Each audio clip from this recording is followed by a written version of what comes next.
Close your eyes for a moment and allow yourself to breathe deeply. Feel the weight of the day slowly slipping away, like sand falling gently through open fingers. The world outside begins to soften, its sharp edges fading, until only a calm stillness remains.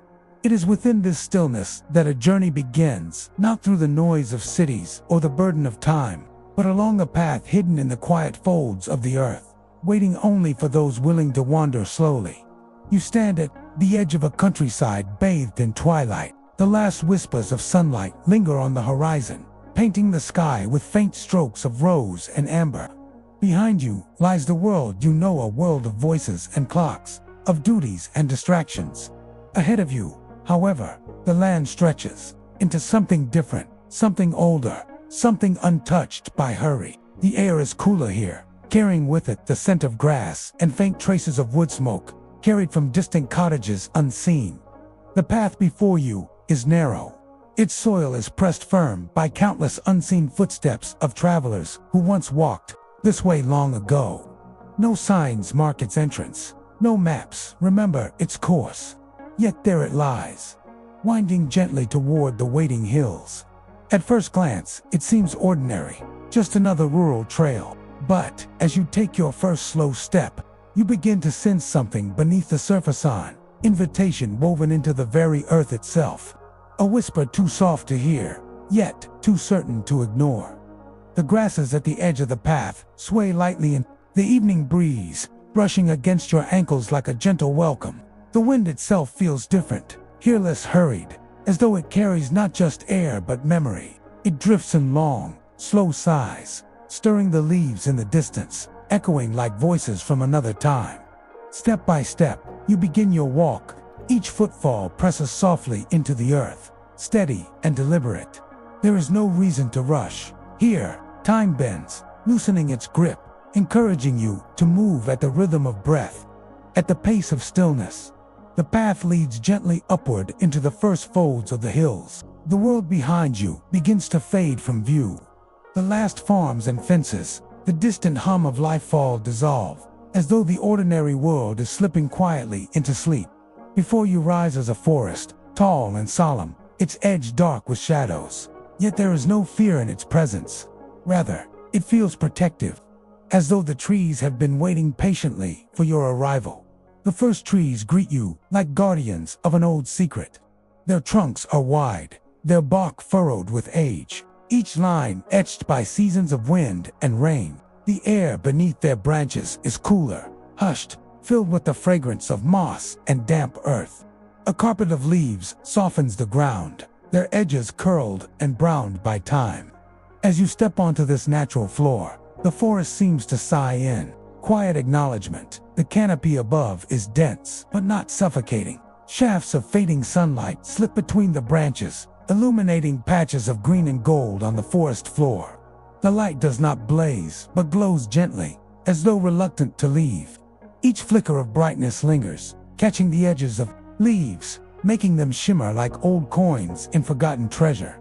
You walk deeper, your senses attuning to the subtler rhythms of this hidden place. The forest is not silent. Listen closely, and you will hear its living song, the steady hum of crickets, the distant coo of doves, the occasional rustle of small creatures moving through the underbrush. Each sound arrives softly, like notes of a lullaby meant only for those willing to hear. The path bends, winding in long curves, never sharp or jarring. It flows like a river, carrying you further inward. At times it rises gently, lifting you to glimpses of the horizon, where the sky now deepens into indigo. At other times, it dips into small hollows where silver streams flow. The streams are narrow, their waters clear, gliding over pebbles smoothed by centuries. When you kneel to touch the water, it feels cool against your skin, as though drawn from some deep, secret source within the earth. The forest embraces you more fully with each step. The outside world feels distant now, like a dream fading upon waking. There is only the path, the trees, the steady rhythm of your own footsteps, and the quiet beating of your heart. As twilight deepens, faint lights begin to appear, not bright, but subtle, like stars scattered across the forest itself. Fireflies drift lazily through the air, their glow pulsing gently, as if in time with your breathing. They weave patterns in the darkness, sometimes gathering in small clusters, sometimes floating alone, like wandering thoughts. Their presence feels reassuring, guiding you forward with a quiet promise that you are never truly alone here. Soon, you come to a ridge where the forest parts just enough to reveal a view of the land beyond. You pause, allowing the sight to fill you. Rolling hills stretch into the distance, their shapes softened by mist that rises as night takes hold. And there, far away, you notice something faint aglow, resting low upon the earth. It flickers softly, not like the harsh glare of cities, but like candles in the distance, steady and warm. For a moment, you wonder if it might be the first hint of the village hidden within these hills. The path calls you onward, drawing you closer. As you descend again into the forest, the air shifts. A breeze stirs the branches, carrying with it faint whispers. They are not words, not sounds you can place, but impression stones that echo like memories. They drift around you, gentle and watchful, like unseen guardians, ensuring your passage is safe. The forest grows older the deeper you go. Some trees tower above you, their trunks so wide that 3 people could not wrap their arms around them. Their roots twist across the ground, rising like the backs of sleeping giants. Moss clings thickly to the bark, glowing faintly in the dim light. You run your hand along one root as you pass, its surface cool, damp, alive. You notice small signs of life that suggest this path has been traveled, though not often. A carved symbol in the wood of a tree, weathered and nearly hidden. Stones stacked in a small cairn beside the trail, their placement too careful to be chance. A wooden charm hanging from a low branch, swaying gently though the air is still. Each detail hints at the presence of those who know this forest's secret, those who tend quietly to the hidden way. The path narrows now, winding deeper between closely spaced trees. Branches arch overhead, forming a kind of natural tunnel. The air here is hushed, and you sense you are nearing something sacred. The glow you glimpsed earlier flickers faintly through the trees, not yet near, but no longer distant. Your steps slow, not from weariness, but from reverence. The silence deepens, and you realize that the forest itself has grown quiet, as though holding its breath. You emerge into a small clearing where an ancient stone arch rises from the ground. Its surface is half hidden by moss and ivy, yet its shape is unmistakable. It is not the work of chance, nor the ruin of some forgotten wall. This arch stands alone, deliberate, a threshold crafted not of walls, but of meaning. You step closer. The stones are smooth to the touch, cool beneath your fingertips. Each one seems to hum faintly, resonating with something deep within the earth. The air beneath the arch is different still, yet vibrant, as though waiting. Beyond the arch, you glimpse a faint flicker of golden light, warmer than fireflies, steadier than moonlight. Here, at the threshold, you pause. Behind you lies the world of certainty, of names and maps, of hurried footsteps and measured hours. Ahead lies something softer, older, nameless, a place that does not appear in records, but lingers in stories, whispered only at night. You take a slow breath, feeling the cool air fill your chest, and then you step forward. The moss beneath your feet feels like velvet. The archway surrounds you, and as you pass beneath it, the world shifts, subtly, but undeniably. The forest sound fades into a softer silence, and the light ahead grows warmer. You have crossed from the known into the hidden, from the ordinary into the secret. The path ahead curves gently, inviting you onward. You walk slowly, each step lighter than the last, as though the burdens you once carried are falling away. The glow before you steadies, waiting. Somewhere beyond, the secret village rests, unseen yet patient, ready to reveal itself in time. And so your journey continues, deeper into the hidden path, guided by silence, by light, and by the quiet certainty that you are exactly where you are meant to be. The air beyond the stone arch feels unlike any you have known before. It is not simply cooler or warmer, it's gentler, softer, as though the very atmosphere has been carefully woven to welcome those who enter. The breeze brushes past your skin with the lightness of silk, carrying with it the faint fragrance of wild herbs, wood smoke, and something sweet you cannot quite place. You pause for a moment, allowing your body to settle into this new rhythm, the way one might pause upon entering a quiet sanctuary. The path that stretches before you is narrower still, though it feels deliberate, as though asking you to move more slowly. Its surface is lined with smooth stones, each one rounded by centuries of rain and footsteps. Moss creeps between them, creating a carpet of green so soft that you almost hesitate to disturb it. Each step seems to fall in time with the quiet pulse of the land itself, as though you are walking not upon the earth, but within it, part of its endless breathing.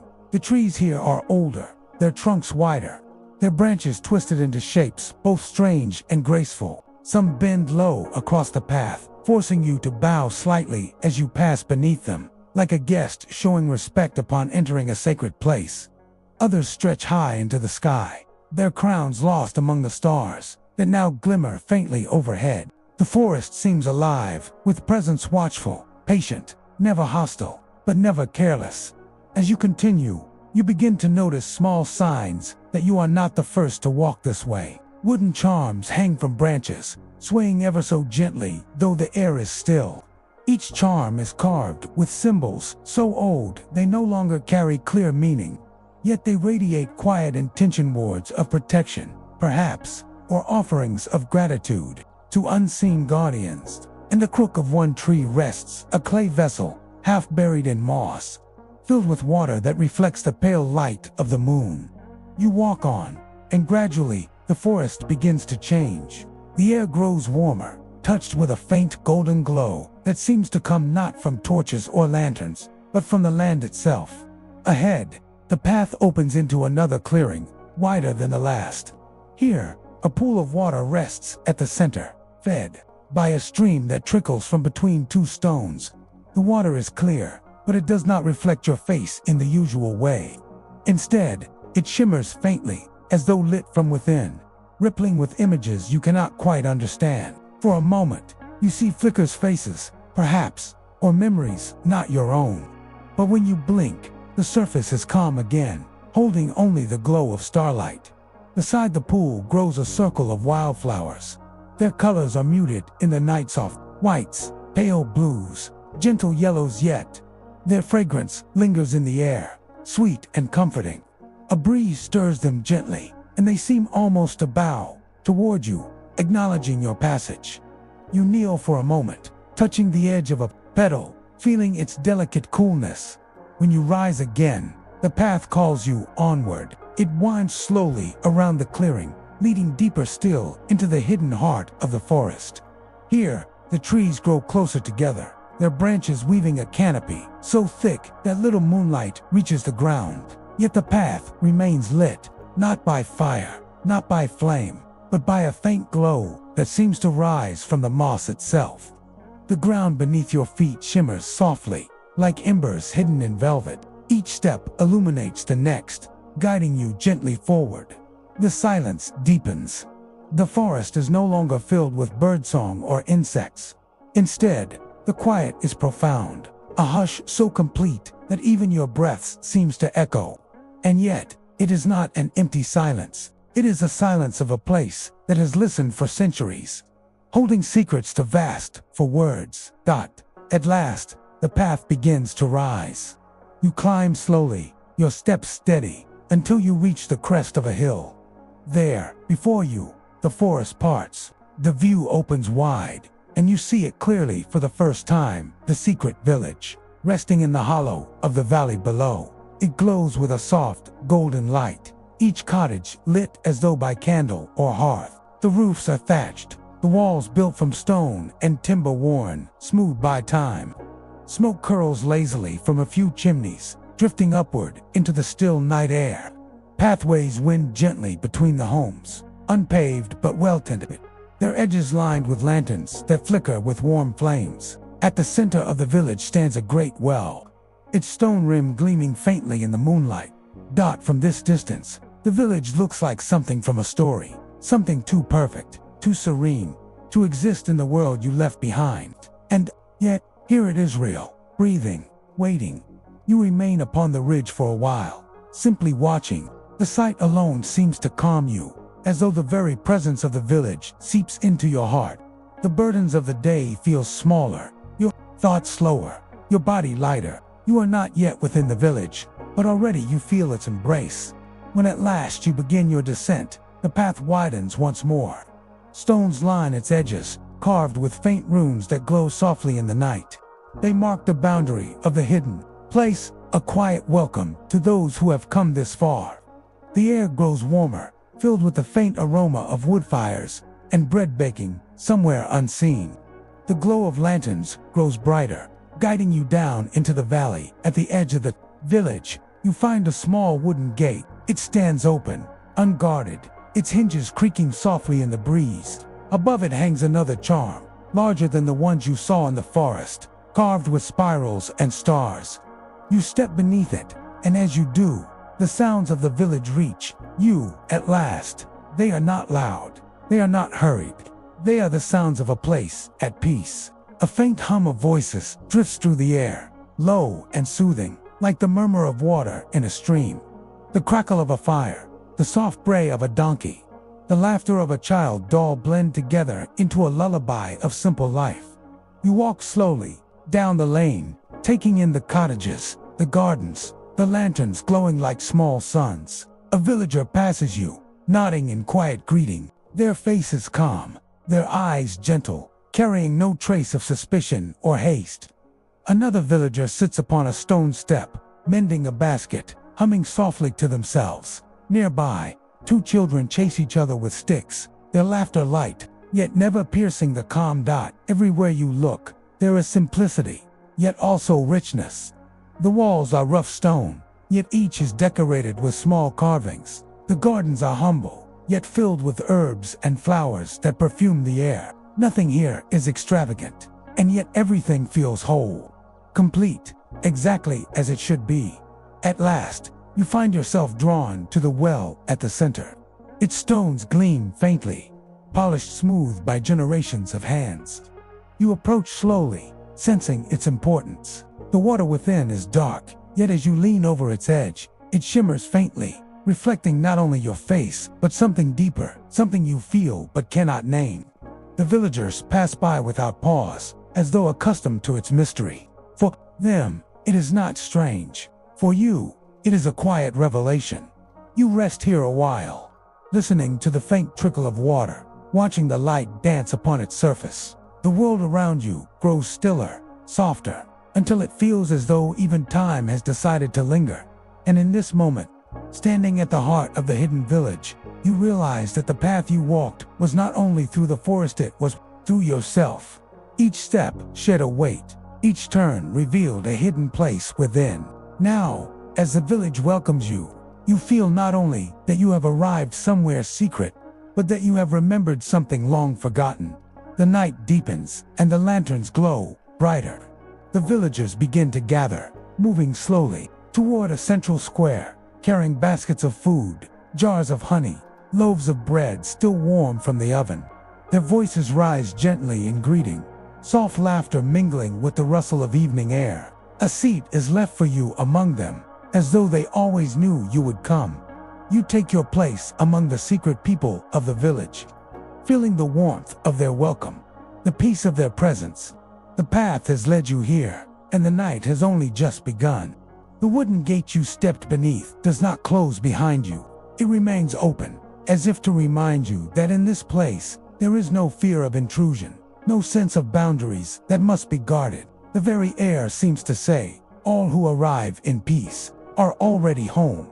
The lane ahead curves gently, lined with lanterns set upon simple wooden posts. Their glow is not sharp, but mellow, spreading a golden warmth that softens every shadow. The ground beneath your feet is packed earth, firm but forgiving, with small stones glimmering faintly in the light. Each step seems to fall in rhythm with the quiet pulse of the village, a heartbeat older and slower than the one you brought with you. On either side, cottages rise, low and sturdy, their walls built from fieldstone, smoothed by time. Each one carries the scent of earth and timber, of hearth fire smoke curling lazily into the night air. Their roofs are thatched with straw, thick and golden even in the dimness, edges tied neatly with cords that sway gently in the breeze. Some cottages bear wooden shutters carved with spirals and stars, while others are adorned with bundles of dried herbs hung above the doorways. Lavender, rosemary, and sage drift their fragrance into the night, mingling with the sweetness of honey and bread. As you walk slowly down this lane, you notice that the village is not silent, yet its sounds are unlike those of any town you have known. There are no shouts, no hurried footsteps, no clamor of tools or wheels. Instead, you hear the soft hum of conversation carried on the air, the muffled crackle of fires, the occasional laughter of a child. These sounds are not interruptions to the silence, but part of it, woven gently into the greater stillness, like threads of a lullaby. A villager passes you, moving with unhurried steps. Their face is lit faintly by lantern glow, revealing features softened by years of quiet living. They glance at you, not in suspicion, but with calm acknowledgement, as though recognizing a guest long expected. Their nod is slow, their smile small, but certain, carrying the weight of welcome without the burden of words. Another villager, seated on a step, mending a basket, looks up as you pass. They too smile faintly, before returning to their work with the ease of someone who has no need to rush. You pause to watch their hands, steady and sure, weaving the reeds into patterns that seem more art than labor. Each movement is deliberate, unhurried, yet without hesitation. It occurs to you that perhaps this is the rhythm of the village itself, not haste, not delay, but perfect patience, where every action finds its natural time. A little farther along, you pass a garden enclosed by a low stone wall. By day it must be vibrant, but even now, beneath lantern light and starlight, it feels alive. Rows of herbs stretch in neat lines, their leaves dark but fragrant. Small fruit trees bend slightly under the weight of ripening harvest, and between them, the soft glow of fireflies drifts, as though the garden itself is lit from within. You lean gently against the wall, inhaling the mingled scents, earthy, sweet, herbal, calming. A figure tending the garden glances up. They raise a hand, not in greeting as a stranger might, but as though you have been expected here all along. They say nothing, and neither do you. Yet the silence feels whole, a conversation already complete. Moving onward, the lane widens slightly, and you notice how the cottages are not built in rows, but in gentle curves, following the shape of the land. Each one is unique, its walls and doors carved differently, its gardens planted with different flowers, yet together they feel harmonious, like voices in a choir, rich, distinct, but none out of place. The glow of lanterns reflects faintly on windows, revealing glimpses of life within. Through one, you see a family seated around a small wooden table, heads bowed in quiet conversation. Through another, an elder reads from a large book, their voice soft but steady, as though telling a story to unseen listeners. The light from their hearth glows warmly, spilling across the floorboards and casting long shadows that move like gentle waves. You feel no urge to intrude, no need to knock upon doors. Simply passing by is enough, as though the village shares itself with you without demand. Each glimpse is like a breath of air, brief, refreshing, and sufficient to remind you of the life beating quietly within these walls. The lane curves again, leading you toward the heart of the village. The well you glimpsed earlier from the ridge now stands nearer, its presence drawing you like a lodestar. Its stones gleam pale under lantern light, smooth with the touch of countless hands. As you approach, you notice villagers moving around it, not hurried, but steady, filling jars, washing their hands, pausing to lean over its edge. You watch one such villager lower a wooden bucket on a rope. The bucket descends silently into the depths, then rises again, dripping with clear water that catches the light like glass. They drink slowly, savoring each mouthful, before passing the bucket to another with a nod. There is no rush, no impatience, only the quiet rhythm of sharing. You lean forward, peering into the well. The water is dark at first, reflecting only the faint glow of lanterns and stars. But as your eyes adjust, you notice a shimmer not on the surface, but within, as though the water itself holds light. It is not a reflection, but a presence, something deeper, more knowing. For a fleeting moment, you glimpse your own reflection, differently, not merely as a face, but as something softened, truer, something the ordinary world seldom shows. You blink, and the shimmer fades, leaving only the calm surface. Yet the feeling lingers, like a secret whispered directly into your heart. As you step back, you notice a bench nearby, carved from a single fallen tree. Its surface is polished, smooth, its grain glowing faintly in the light. You sit for a moment, letting the sounds of the well and the village wash over you. The faint creak of the rope, the murmur of voices, the soft crackle of hearthsaw, combine into a symphony of peace. Above, the night sky spreads wide, stars scattered like grains of salt across velvet. Here, away from the world of noise and fire, the stars seem closer, brighter, more alive. You watch them for a while, letting their stillness seep into you, until the very rhythm of your breath matches their patient glow. Somewhere nearby, a lute is played, its notes drifting gently on the air. The melody is simple, no grand performance, only a quiet tune hummed into the night. It lingers at the edge of hearing, blending with the hush of wind and the trickle of water. You close your eyes, letting the sound carry you, until it feels as though the village itself is singing a lullaby, meant for wanderers, a song too old to name but too familiar to forget. The villagers around you do not stare, do not question. They move about their evening as though your presence is natural, expected. One offers you a cup of water drawn fresh from the well. Another places a small loaf of bread upon the bench beside you. No words are exchanged, only gestures, simple and quiet. Yet you feel more welcome here than in any place you have ever known. And so, beneath the lanterns and stars, in the company of the gentle people of the secret village, you realize arrival is not merely stepping into a place, it is being received, being seen, being allowed to rest. Tonight, you have truly arrived. The wooden gate you stepped beneath does not close behind you. It remains open, as if to remind you that in this place, there is no fear of intrusion, no sense of boundaries that must be guarded.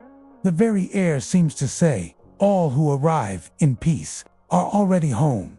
The lane ahead curves gently, lined with lanterns set upon simple wooden posts. Their glow is not sharp but mellow, spreading a golden warmth that softens every shadow. The ground beneath your feet is packed earth, firm but forgiving, with small stones glimmering faintly in the light. Each step seems to fall in rhythm with the quiet pulse of the village, a heartbeat older and slower than the one you brought with you. On either side, cottages rise, low and sturdy, their walls built from fieldstone smoothed by time. Each one carries the scent of earth and timber, of hearth fire smoke curling lazily into the night air. Their roofs are thatched with straw, thick and golden even in the dimness, edges tied neatly with cords that sway gently in the breeze. Some cottages bear wooden shutters carved with spirals and stars, while others are adorned with bundles of dried herbs hung above the doorways. Lavender, rosemary, and sage drift their fragrance into the night, mingling with the sweetness of honey and bread. As you walk slowly down this lane, you notice that the village is not silent, yet its sounds are unlike those of any town you have known. There are no shouts, no hurried footsteps, no clamor of tools or wheels. Instead, you hear the soft hum of conversation carried on the air, the muffled crackle of fires, the occasional laughter of a child. These sounds are not interruptions to the silence, but part of it, woven gently into the greater stillness, like threads of a lullaby. A villager passes you, moving with unhurried steps. Their face is lit faintly by lantern glow, revealing features softened by years of quiet living. They glance at you, not in suspicion, but with calm acknowledgement, as though recognizing a guest long expected. Their nod is slow, their smile small, but certain, carrying the weight of welcome without the burden of words. Another villager, seated on a step mending a basket, looks up as you pass. They, too, smile faintly, before returning to their work with the ease of someone who has no need to rush. You pause to watch their hands, steady and sure, weaving the reeds into patterns that seem more art than labor. Each movement is deliberate, unhurried, yet without hesitation. It occurs to you that perhaps this is the rhythm of the village itself, not haste, not delay, but perfect patience, where every action finds its natural time. A little farther along, you pass a garden enclosed by a low stone wall. By day, it must be vibrant, but even now, beneath lantern light and starlight, it feels alive. Rows of herbs stretch in neat lines, their leaves dark but fragrant. Small fruit trees bend slightly under the weight of ripening harvest, and between them, the soft glow of fireflies drifts, as though the garden itself is lit from within. You lean gently against the wall, inhaling the mingled syntherty, sweet, herbal, calming. A figure tending the garden glances up. They raise a hand, not in greeting as a stranger might, but as though you have been expected here all along. They say nothing, and neither do you. Yet the silence feels whole, a conversation already complete. Moving onward, the lane widens slightly, and you notice how the cottages are not built in rows, but in gentle curves, following the shape of the land. Each one is unique, its walls and doors carved differently, its gardens planted with different flowers, yet together they feel harmonious, like voices in a choir, each distinct, but none out of place. The glow of lanterns reflects faintly on windows, revealing glimpses of life within. Through one, you see a family seated around a small wooden table, heads bowed in quiet conversation. Through another, an elder reads from a large book, their voice soft but steady, as though telling a story to unseen listeners. The light from their hearth glows warmly, spilling across the floorboards and casting long shadows that move like gentle waves. You feel no urge to intrude, no need to knock upon doors. Simply passing by is enough, as though the village shares itself with you without demand. Each glimpse is like a breath of air, brief, refreshing, and sufficient to remind you of the life beating quietly within these walls. The lane curves again, leading you toward the heart of the village. The well you glimpsed earlier from the ridge now stands nearer, its presence drawing you like a lodestone. Its stones gleam pale under lantern light, smooth with the touch of countless hands. As you approach, you notice villagers moving around it, not hurried, but steady, filling jars, washing their hands, pausing to lean over its edge. You watch one such villager lower a wooden bucket on a rope. The bucket descends silently into the depths, then rises again, dripping with clear water that catches the light like glass. They drink slowly, savoring each mouthful, before passing the bucket to another with a nod. There is no rush, no impatience, only the quiet rhythm of sharing. You lean forward, peering into the well. The water is dark at first, reflecting only the faint glow of lanterns and stars. But as your eyes adjust, you notice a shimmer not on the surface, but within, as though the water itself holds light. It is not a reflection, but a presence, something deeper, more knowing. For a fleeting moment, you glimpse your own reflection, differently, not merely as a face, but as something softened, truer, something the ordinary world seldom shows. You blink, and the shimmer fades, leaving only the calm surface. Yet the feeling lingers, like a secret whispered directly into your heart. As you step back, you notice a bench nearby, carved from a single fallen tree. Its surface is polished, smooth, its grain glowing faintly in the light. You sit for a moment, letting the sounds of the well and the village wash over you. The faint creak of the rope, the murmur of voices, the soft crackle of hearth saw combine into a symphony of peace. Above, the night sky spreads wide, stars scattered like grains of salt across velvet. Here, away from the world of noise and fire, the stars seem closer, brighter, more alive. You watch them for a while, letting their stillness seep into you, until the very rhythm of your breath matches their patient glow. Somewhere nearby, a lute is played, its notes drifting gently on the air. The melody is simple, no grand performance, only a quiet tune hummed into the night. It lingers at the edge of hearing, blending with the hush of wind and the trickle of water. You close your eyes, letting the sound carry you, until it feels as though the village itself is singing a lullaby meant for wanderers.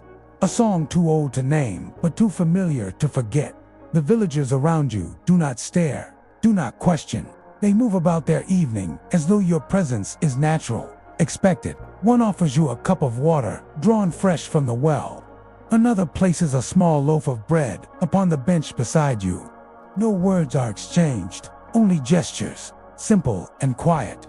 Yet you feel more welcome here than in any place you have ever known. So, beneath the lanterns and stars, in the company of the gentle people of the secret village, you realize arrival is not merely stepping into a place. It is being received, being seen, being allowed to rest. Tonight, you have truly arrived. The well stands at the center of the village like a heart that has been beating for centuries. Its stones are pale in the lantern light, worn smooth by countless hands, polished by time itself. Even from a distance, you feel its quiet gravity that draws not only footsteps, but attention. As though the entire village leans subtly toward it, around its wide stone rim. People move gently, their actions calm and measured. One lowers a wooden bucket into the depths, the rope creaking softly as it unspools. Another waits patiently, not with urgency but with ease, their hands folded loosely in front of them. When the bucket rises again, dripping with clear water, it is passed, not in haste, but with reverence, as though it holds more than simple refreshment.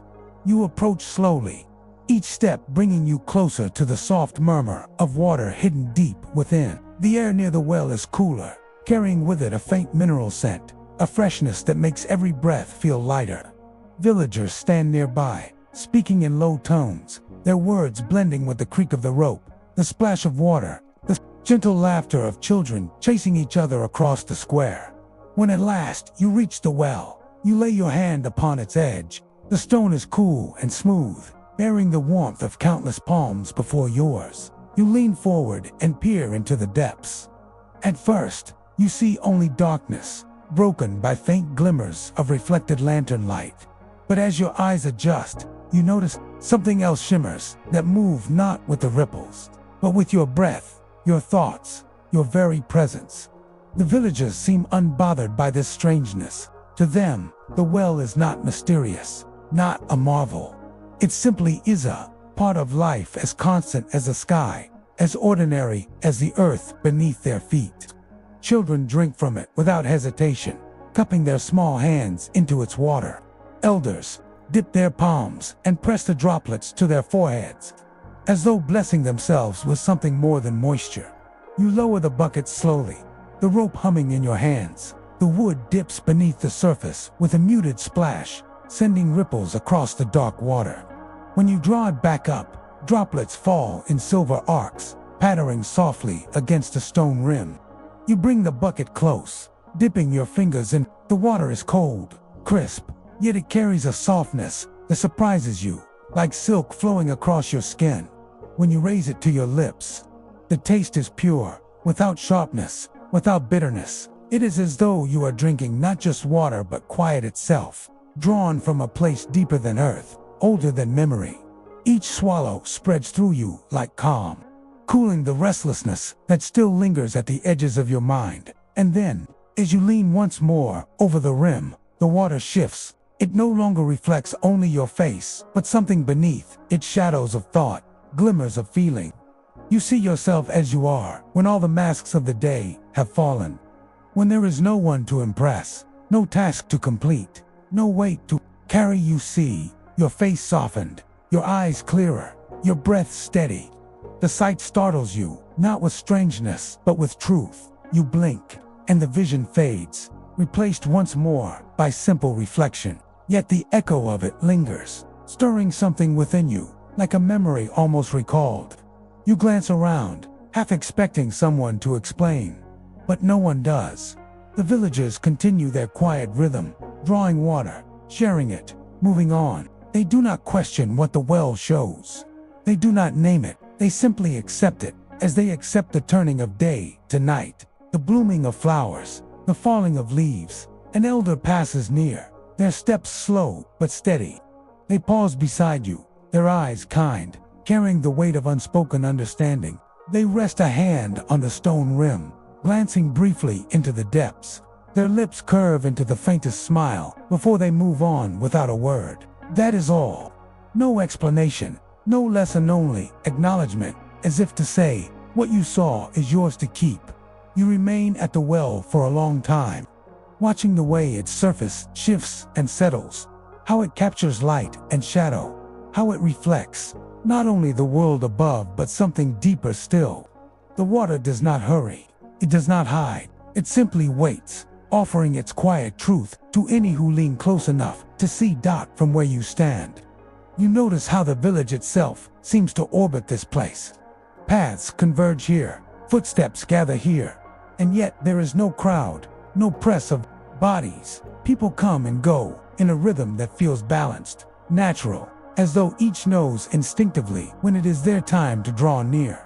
It is not ownership, it is not duty, it is belonging. The square around the well is simple, unpaved, its ground covered in packed earth softened by years of footsteps. Benches carved from fallen logs rest beneath lanterns, inviting rest for those who linger. Small gardens edge the space, filled with herbs, whose fragrances mix with the cool scent of water basil, thyme, chamomile, each one adding its voice to the quiet harmony. You sit upon one of the benches, the wood smooth beneath you, and watch. Villagers arrive, fill jars, dip hands, share sips, then move on. Children lean over the rim, laughing as their reflections ripple into playful distortions. Lovers pause hand in hand, gazing briefly into the depths before smiling at one another. Elders stand in silence, eyes closed, their breaths deep and steady. The well is not only a source of water, it is the village's mirror, its memory, its heartbeat. Everything flows to it, everything flows from it, and as you sit in its presence, you begin to feel the sense that within you too lies a stillness, a depth, a quiet truth waiting to be touched. Time drifts here, slower than anywhere you have known. Lanterns sway gently, their flames steady, their glow soft. The night air grows cooler, wrapping the square in a hush that feels both protective and welcoming. And you, a traveler, find yourself no longer a stranger, but part of this rhythm, part of this patient breathing. The well waits, the village breathes, and the heart of it all beats quietly beneath the surface. The longer you sit beside the well, the more you notice its rhythm. It is not merely a place to draw water. It is a place of meeting, of remembering, of quiet communion. The square around it never grows loud, never grows hurried. It breathes, like the rise and fall of a chest at rest. You watch as a young woman approaches, carrying a clay jug cradled against her hip. Her steps are slow, measured, her gaze lowered in calm focus. She lowers the bucket, waits as it fills, then pulls it back with steady hands. When she pours the water into her jug, she pauses for a moment, dipping her fingers into the surface, touching it lightly to her forehead, then to her heart. She does not speak, she does not need to. The gesture itself is enough, a small acknowledgement of the gift the well offers. Soon after, an elder arrives, bent slightly with age, but steady in movement. They lean upon the stone rim, eyes closed, lips moving in silence. No sound escapes, yet their breath deepens, their shoulders soften, as though in conversation with something unseen.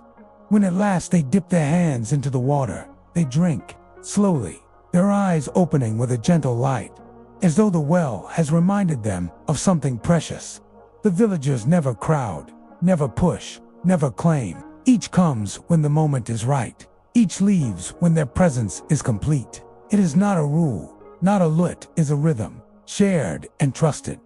The well belongs to none, yet to all.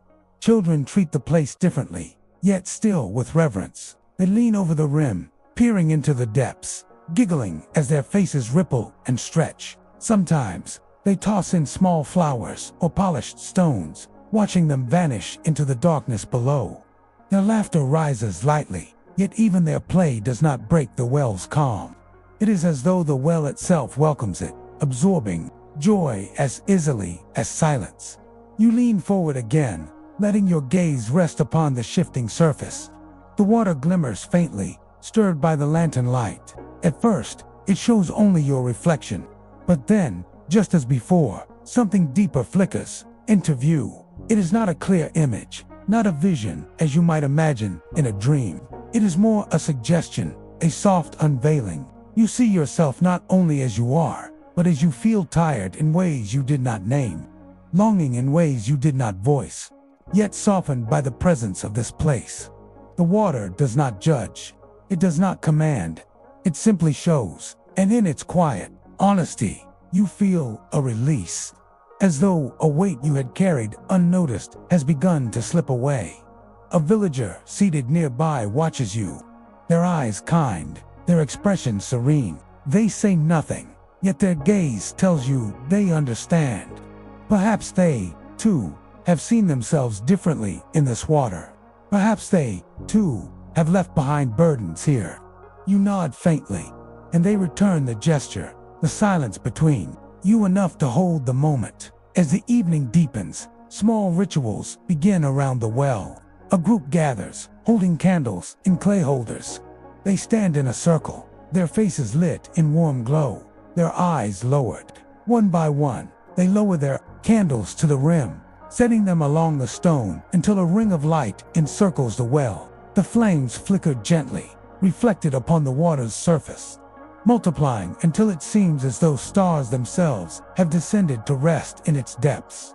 A soft chant begins, not loud, not forceful, but a murmur carried by many voices blending as one. The melody is simple, repeating like the ebb and flow of waves. You do not know the words, but you understand the tone. It is a song of gratitude, a hymn of acknowledgement. The sound drifts across the square, weaving into the night air, until it feels as though even the trees at the edge of the village are listening. The chant fades slowly, not with an ending, but with a return to silence. The candles continue to burn, their flames steady. The villagers disperse, each moving back to their homes, their tasks, their families. Yet the circle of light remains, wrapping the well in a halo of warmth. You remain seated, watching the candles. The flames sway faintly, casting long shadows across the ground. Each one seems to whisper a different story, a different memory. Yet together they form a single truth, that the well is more than stone and water. It is a vessel of all who have come before, of all who will come after. It is a keeper of lives, of breaths, of reflections. As you sit there, your thoughts grow slower, softer. The sounds of the village blur into background, hum the crackle of fires, the murmur of voices, the gentle bray of an animal settling into rest. Above, the stars gleam brighter, mirrored by the flames upon the well. Mirrored again within the water, you feel caught between reflections, as though the boundary between sky and earth has dissolved, leaving only endless stillness. You close your eyes, breathing deeply, letting the rhythm of the well settle into you. In the quiet darkness behind your lids, you see not images, but feelings, the patience of stone, the clarity of water, the gentleness of flame. They fold around you like a cloak, heavy enough to anchor, light enough to comfort. When at last you open your eyes again, the square is nearly empty. Only a few villagers remain, seated quietly, speaking softly. The candles continue to burn, their flames unwavering. The well waits, as it always does, unchanged, unhurried, eternal. You rise slowly, stretching your limbs, but the calm remains. You glance once more into the depths, seeing now not only your reflection, but also the glow of the candles, the shimmer of stars, the faint curve of your own faint smile. It is enough. It is more than enough.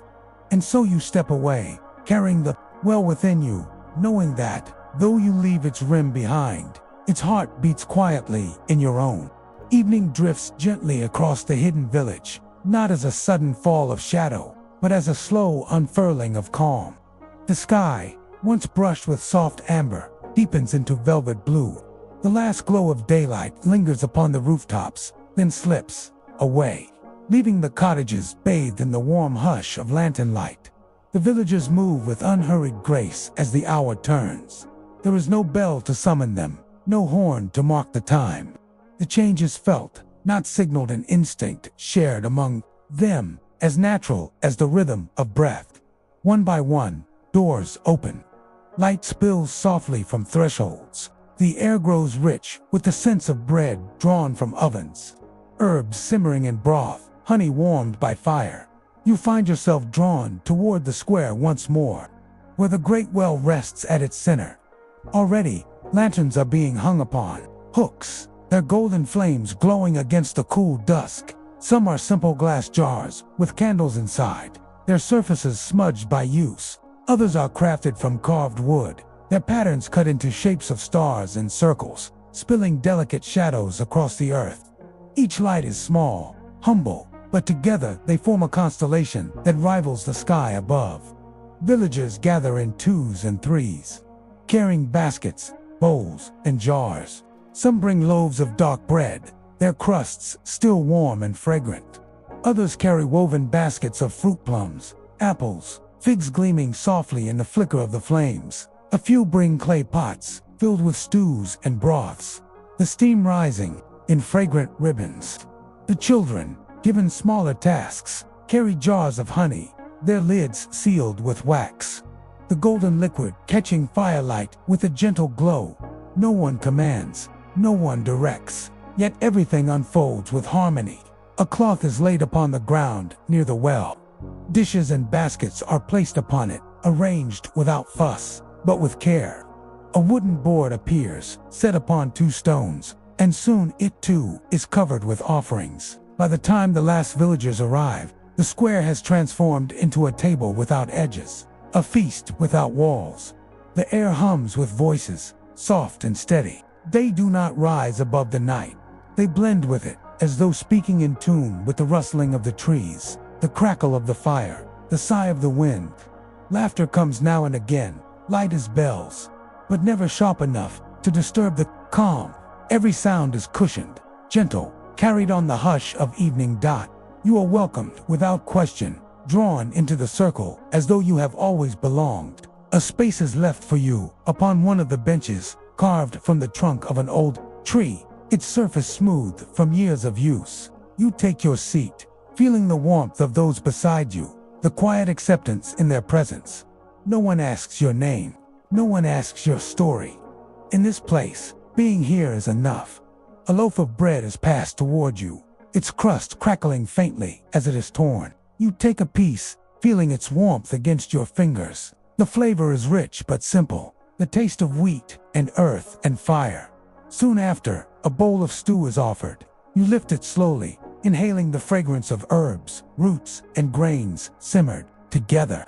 The first spoonful is hot, comforting, spreading warmth through your chest, down into your stomach, outward into your limbs. It is not food meant to impress. It is food meant to sustain, to comfort, to remind you of the gentleness of being cared for. Around you, the villagers share in the same way, passing, offering, receiving. Hands meet, hands with ease, with trust. Nothing is hoarded, nothing measured. A child leans across to place a plum in your palm, their eyes shining, their smiles shy but certain. You thank them softly, but they only nod, returning to their seat with quiet pride. The square glows brighter as more lanterns are lit. Their flames sway gently in the evening breeze, scattering gold across faces, across the stone rim of the well, across the earth itself. Shadows dance along the cottages, lengthening and softening, merging with the darkness at the edges of the square. Above, the first stars appear, faint but steady, answering the lights below. The villagers do not hurry through their meal. Each bite is taken slowly, savored. Between mouthfuls, they pause to listen, to watch, to rest. The rhythm is unbroken, steady, patient, timeless. It feels less like eating and more like breathing, a ritual as natural and necessary as the rising of the sun or the turning of the seasons as you eat. Your body begins to relax in ways you did not notice it was tense. Your shoulders ease. Your breath deepens. The ground beneath you feels firmer, more supportive, as though the very earth has shifted to cradle you. The voices around you blur into a hum, soothing and rhythmic, carrying you further into calm. And when the bowls are emptied, when the bread is torn down to its last crust, when the honey jars are opened and their golden sweetness shared, the villagers do not rise to leave. They remain together, gathered in the glow, their voices softening, their gazes lifting toward the stars. The meal is not only nourishment, it is communion, a weaving together of lives beneath the patient gaze of night. You sit among them, a stranger who is no longer a stranger, listening to the slow unfolding of evening, and you realize this gathering is not for celebration, nor for necessity. It is simply for being, for the quiet joy of sharing breath, sharing food, sharing silence. The circle around the well settles into stillness after the meal, not with silence, but with a quieter kind of sound, the soft murmur of voices carrying through the lantern-lit square.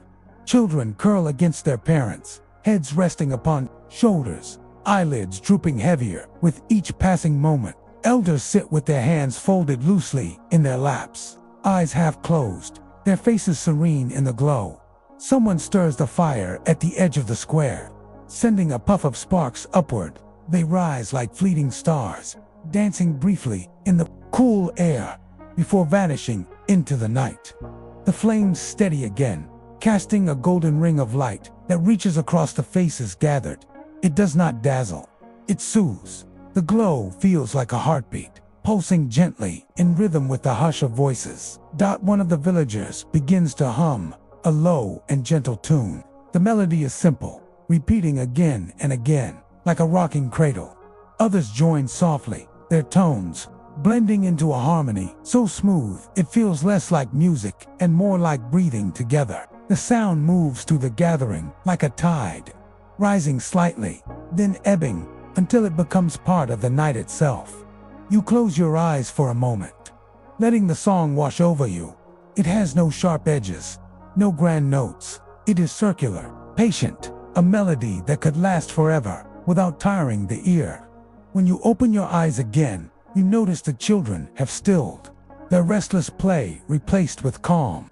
Some have already fallen asleep against the arms of their parents. The song, it seems, is not only for beauty, it is for rest. A jar of honey is passed again, though now, not with bread, but with small wooden spoons. Each person dips, tasting the golden sweetness as though it were a blessing.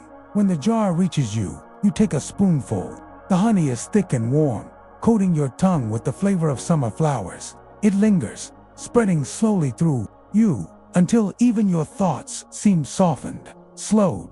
You set the jar aside and breathe deeply, the sweetness staying with you long after the taste has faded.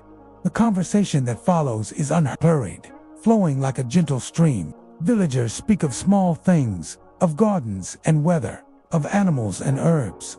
Their words are not meant to impress, not meant to weigh heavily. They are simply shared, like pieces of bread passed from hand to hand. You listen without needing to respond, and yet you feel included, woven into the fabric of their voices. As the night deepens, the square grows quieter still. The fire burns lower, lanterns sway faintly in the breeze, their flames steady but soft. Some villagers rise, carrying children gently in their arms, leading them toward cottages glowing faintly against the dark. Others remain, seated with ease, their eyes reflecting the starlight above. You tilt your gaze upward, and the sky reveals itself more fully now. Without the noise of the outer world, the stars shine sharper, more numerous, as though the heavens themselves are leaning closer to watch. A streak of light crosses briefly, a falling star, vanishing in silence. The villagers who see it nod faintly, not with surprise, but with the calm recognition of something familiar, as if such moments are expected here, welcomed as part of the nightly rhythm. One of the elders near you leans forward, their voice carrying only to those close. They begin to tell a story, not loudly, not theatrically, but softly, as though speaking to the air itself. The others lean in, listening, their faces calm, their eyes lowered. You do not understand every word, for some are in a dialect unfamiliar, yet the tone is enough. It is a tale of rivers and stones, of trees that remember, of winds that carry secrets. The details drift through you like mist, soothing, unhurried, until you are no longer following a narrative, but simply resting in its cadence. When the story ends, there is no applause, no exclamation, only silence, heavier now, deeper, like a blanket drawn gently over the square. The elder folds their hands, eyes closing, their breath slow and steady. Around you, others mirror the gesture, sinking into stillness. You remain seated, your body warm from the fire, your thoughts softened by song and story. The ground beneath you feels steady, the air cool but kind, the night stretching wide and protective above. For the first time in a long while, you feel not only at rest, but at home, not in place, but in rhythm, in belonging. Gradually, the gathering thins. Families drift toward their cottages. Lanterns are left burning, their glow steady in the square. The fire is allowed to fade, its embers glowing faintly, like the last heartbeat of the day. Only a few figures remain, seated quietly, watching the stars, their breaths matching the slow pulse of night. You rise at last, stretching, but without urgency. You step softly across the square, pausing to glance once more at the well, its stones, gleaming faintly in the starlight, the ring of candles still burning low. The heart of the village remains awake, even as its people rest. As you walk toward the lane that will lead you back through the cottages, you hear once more the faint hum of voices, not in conversation now, but in lullaby. Someone sings softly, within a home, their voice carrying just enough to brush the air outside. The melody is slow, repeating, tender. It follows you down the lane, blending with the quiet sounds of night, the rustle of leaves, the distant call of an owl, the gentle creak of wood settling into rest. And with each step, you feel yourself sinking deeper into calm, as though the entire village has gathered not only to eat, not only to share, but to lull you, yes, you into the soft arms of sleep. Here, within the hidden village, the evening gathering is more than a meal. It is a ritual of belonging, of rest, of peace. And as you drift further into its rhythm, you realize you, too, have been gathered. The night has settled gently upon the hidden village. The last embers of the fire glow faintly in the square. Lanterns swaying in the breeze, their golden light flickering across the stones.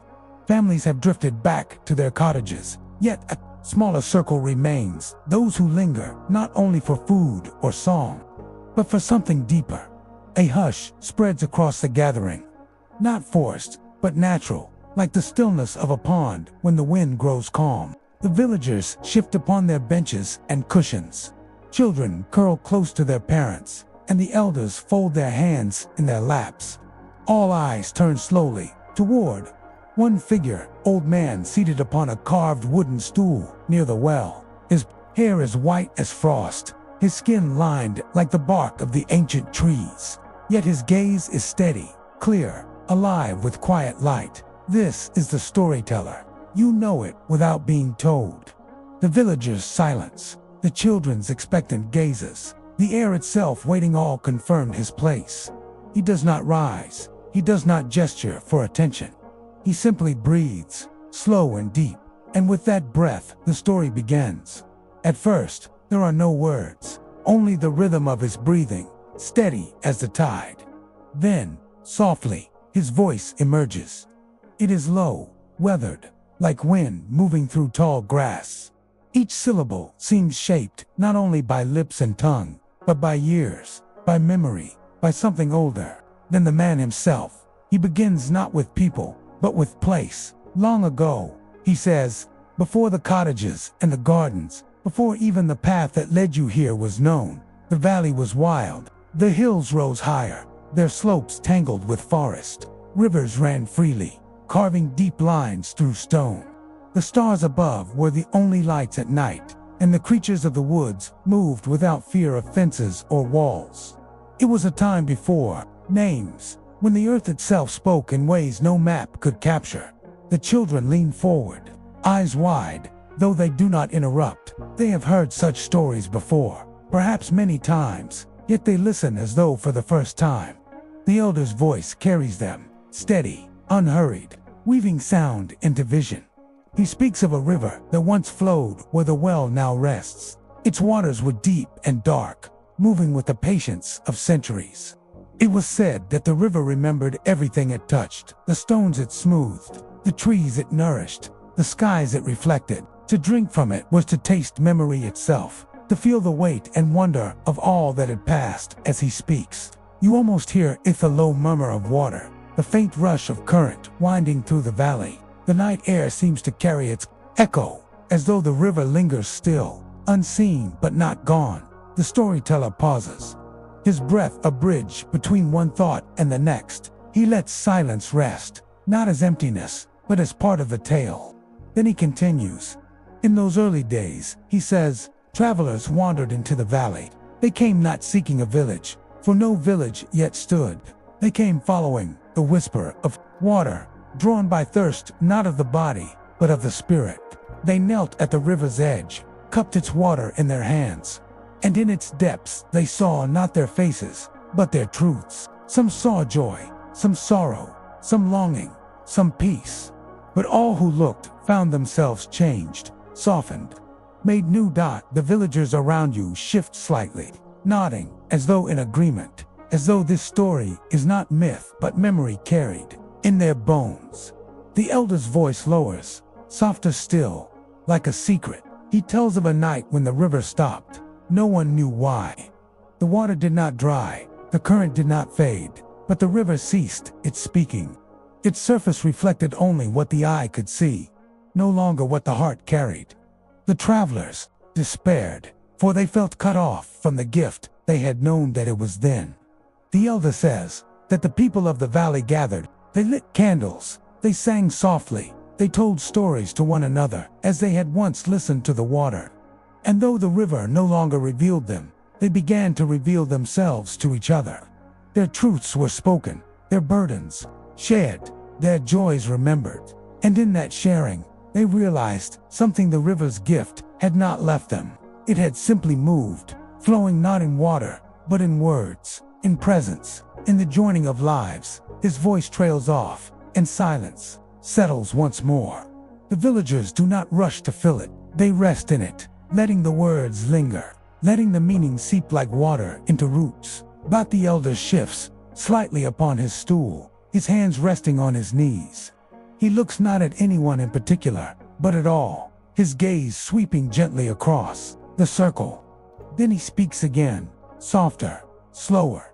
And so the well was built, he says, not to hold the river, for rivers cannot be held, but to remember, to remind that in its depths, whether we see visions or only shadows, we are always reflected, and in each reflection, we are never alone. The words fall like stones into still water, rippling outward. You feel them touch something within you, something quiet but deep. You realize then that the story is not about rivers or wells alone. It is about the gathering itself, about the people here, about the very moment you are living. The elder's eyes close, his voice fades into silence. The story has ended, though no one marks its end with applause or words. It simply rests, like a completed breath, absorbed into the night. Around you, the villagers exhale softly, as though released. The children lean back into their parents' arms, their eyelids heavy, their bodies slack with sleep. The fire crackles low, the lanterns sway. The stars above shine patiently. You sit quietly, feeling the weight and the peace of the tale, its rhythm still humming within you. It is not only a story, it is a lullaby of memory, of reflection, of belonging. And as the circle settles deeper into calm, you understand, this is only the beginning. The circle remains hushed after the elder's first story, the villagers resting within the silence as if it were part of the tale itself. No one rushes to speak, no one breaks the stillness. It is as though the story has not ended, but has only changed shape, moving from voice into breath, From words into thought, the elder lifts his head again. His eyes catch the lantern glow, steady and calm. When he speaks once more, his voice is quieter than before, like the low murmur of a stream flowing over stones. There was once, he begins, a tree at the edge of this valley, older than the hills, older than the river. Its roots ran so deep they touched the bones of the earth. Its branches rose so high they brushed the skirts of the stars. The people who passed it called it the listening tree. The children stir, slightly, though their parents hush them with soft hands. The adults listen too, not with the wonder of the young, but with reverence, as though these words remind them of something long known. The elder continues, "It was said that if you sat at the foot of the tree and spoke your heart aloud, the branches would tremble, and the leaves would whisper back, not with answers, not with commands, but with echoes of truth. The tree did not tell you what to do. It showed you what you already carried, what you already knew." As he speaks, you can almost hear it, the rustle of unseen leaves, the sigh of branches moving in windless air. The night around you deepens, the fire settling lower, the lanterns flickering softly.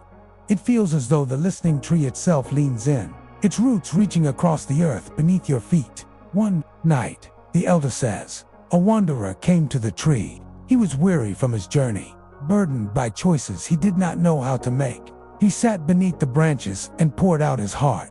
He spoke of paths and crossroads, of hopes and fears. When he had finished, the tree was silent. He waited, but no whisper came. At last, he grew angry. "Why do you not answer me?" he cried. "Do you not hear?" The branches trembled then. The leaves rustled, and the whisper came. "I do not answer, because you already know. The path you seek is the one you fear to name. I only give it back to you." The elder pauses, his breath slow. The circle is silent, the villagers unmoving, their eyes lowered. You feel the weight of the tale settle into you like a stone gently placed in water. The ripples move outward, touching questions you did not know you carried, fears you did not know you named. The elder smiles faintly, his face soft in the lantern light. The wanderer left that night. His burdens had not vanished. His questions were not all solved, but he carried with him the knowing that the truth had always been within, and that knowing was enough. The silence that follows is deep, but not heavy. It is restful, like lying beneath a blanket on a winter's night. Around you, the villagers exhale softly, some leaning back, some closing their eyes. The story has done its work, not by answering, but by softening. The elder lowers his gaze, his hands folding in his lap. His voice falls to a final murmur. This is what stories are. They are mirrors, like water, like trees. They do not tell us who to be.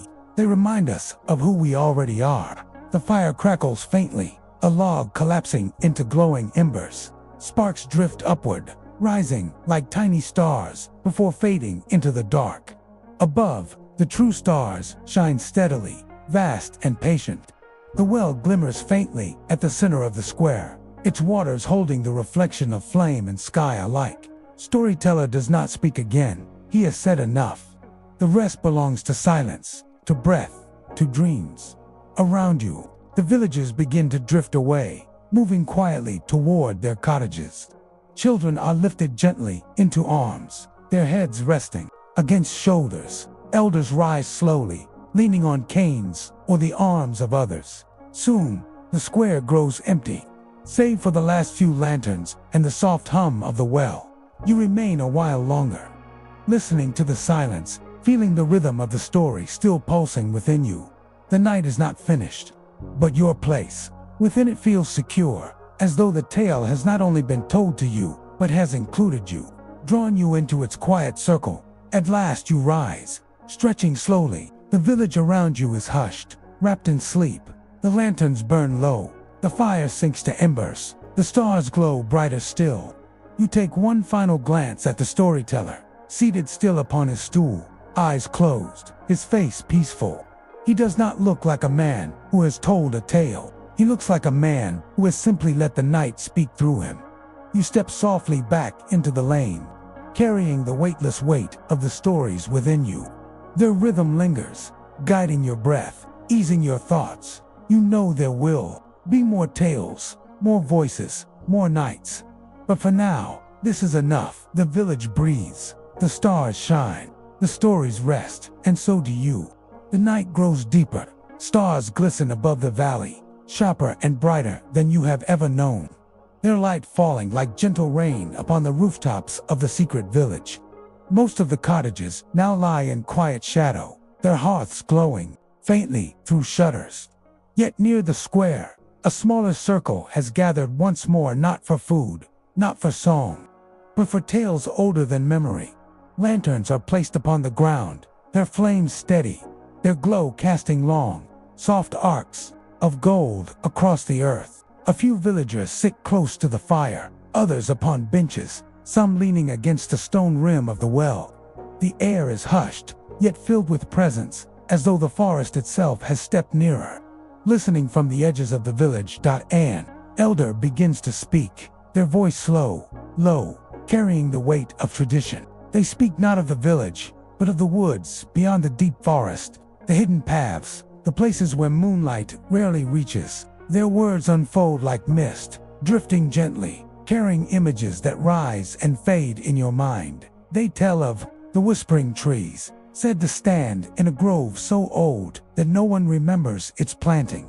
By day they are silent, tall and solemn, their trunks wide, their bark etched with time. But by night, when the wind stirs, they are said to murmur not with the sound of leaves alone, but with voices. Some claim to hear laughter, soft and distant. Others hear weeping, faint but steady. Most, however, hear only echoes of their own thoughts returned to them in tones not quite their own. The villagers listen calmly, nodding slightly, as though these are not tales of fear but of familiarity. Children nestle closer to their parents, wide-eyed but unafraid. The elder's voice does not sharpen, does not rise. It flows slowly, steady as the tide, soothing even as it speaks of mystery. They speak next of the lantern fox, a creature said to wander the forest on nights when the moon hides. Its body glows faintly, like embers beneath fur, its tail shimmering, as though tipped with flame. Those who see it say it moves without sound, its steps leaving no trace. Yet where it passes, lost travelers find their way, drawn by its light. Some call it a spirit of guidance, others a guardian of the paths. None call it dangerous. It is a reminder, the elder says, that even in darkness, there are lights that lead us home. The fire crackles softly, a log shifts, sending sparks upward. They drift like tiny lanterns themselves, vanishing into the starlit sky. Another villager, younger than the first, takes up the telling. Their tone is softer still, like the brush of a breeze through long grass. They tell of the silent watcher stones, scattered deep within the forest, shaped like figures but worn smooth by time. No one carved them, it is said. They grew from the earth itself, rising slowly over centuries. By day, they appear as nothing more than weathered stone, but by night, under starlight, their surfaces glisten faintly, and some claim to see them shift ever so slightly, turning as if to follow the gaze of passers-by. There is no fear in the telling. The villagers smile faintly, as though amused by the idea of being watched over. The stones, they say, are not threats. They are guardians, quiet and patient, reminding all who walk the forest paths that they are never truly alone. You listen, your eyes half closed, the stories weaving into your thoughts like threads into cloth. The forest, in these tales, is not wild chaos. It is alive, attentive, filled with presences that guide, protect, and remind. The villagers do not speak of curses or terrors. They speak of companionship, of mystery softened by time, of a world where even the unknown leans toward kindness. The younger storyteller pauses, letting silence rest once more. In the quiet, you hear the night more clearly, the rustle of leaves at the forest's edge, the low call of an owl, the steady trickle of water from the well. These sounds blend with the stories until you can no longer tell where one ends and the other begins. At last, a woman with hair dark as the night sky and eyes bright with firelight leans forward, She begins her tale with a whisper, so soft that the circle must lean closer to hear. She speaks of the moonlit deer, a creature seen only rarely, when the moon is full and the mist hangs low across the valley. Its coat is silver, its antlers crowned with light. It moves silently through the trees, pausing now and then to lift its head toward the stars. Those who glimpse it say their dreams that night are filled with clarity and peace. Their hearts lightened, their burdens eased. The deer does not linger, it does not approach, it simply passes, a reminder of grace, of fleeting beauty, of the thin veil between the seen and the unseen. The woman's voice fades, but the image lingers in your mind, the silver deer moving slowly through a forest of shadows, its presence soft as breath, gone before it can be held. The circle remains still, the villagers' eyes lowered, their breaths slow. These are not tales told to thrill or frighten. They are told to soothe, to remind, to connect. The forest is not merely outside the village. It is part of it, part of their rhythm, part of their nightly rest. You feel it to the presence of the woods beyond, not as a threat, but as a cradle. Its branches stretch wide, its roots run deep, its secrets are endless. And as the stories drift into silence once more, you realize the legends of the forest are less about the unknown and more about belonging to something vast and timeless.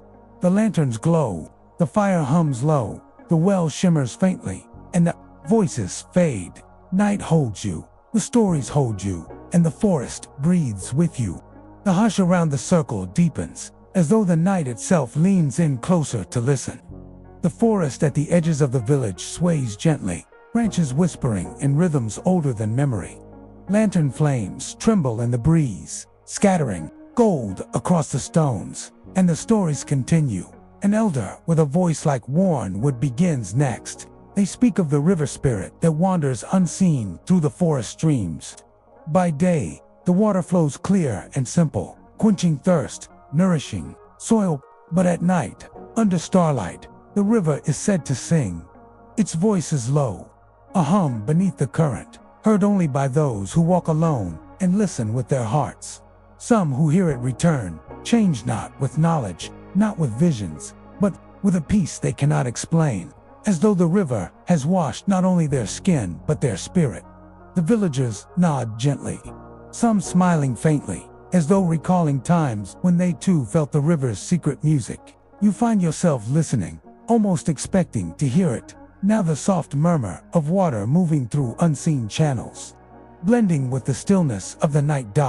Another villager, her hair silver in the lantern glow, leans forward to share her tale. She tells of the Keeper of Mists, a presence that drifts across the valley on nights when fog rolls low and thick. The Keeper is never seen directly, only felt as a calm in the chest, as a hush in the air, as a weight upon the shoulders that is not heavy but protective. Travelers caught in fog speak of losing all sense of direction, yet never of fear. The mist, she says, is the Keeper's cloak, wrapping them until they find their way again. The children listening do not tremble. They lean closer, their eyes heavy but shining, their breaths slow. The tale does not frighten, it soothes, like being told that the night itself has arms to hold you. The fire crackles softly, collapsing inward. Sparks rise again, swirling upward before vanishing into the canopy of stars. A younger man, his voice gentle as falling leaves, begins to tell of the echoing owl bird with feathers dark as midnight, whose call sounds not once, but twice. The first is its own, the second is yours, returned in your own tone, softened and slowed. To hear it, he says, is to hear yourself more clearly than before. Some call it a messenger, others a mirror of the soul, but all who have heard it remember the sound long after the night has passed. You imagine the owl now, perched upon a high branch at the edge of the forest, its eyes luminous, its wings silent, its call carrying gently across the valley. The image lingers, dreamlike, as though the bird could call at any moment. Finally, one last tale rises, spoken by a soft-voiced girl who sits near her grandmother. She speaks shyly, but her words carry weight beyond her years. She tells of the sleeping giant hill in the distance, its shape curved like a resting form. The legend says it is not a hill at all, but a giant who lay down long ago and fell into slumber so deep that moss grew upon his skin, trees upon his chest, streams across his arms. He breathes slowly, so slowly that only the earth feels it, and one day, far in the future, when the world needs him most, he will rise again. But until then, he dreams, and his dreams are the forests, the rivers, the winds themselves.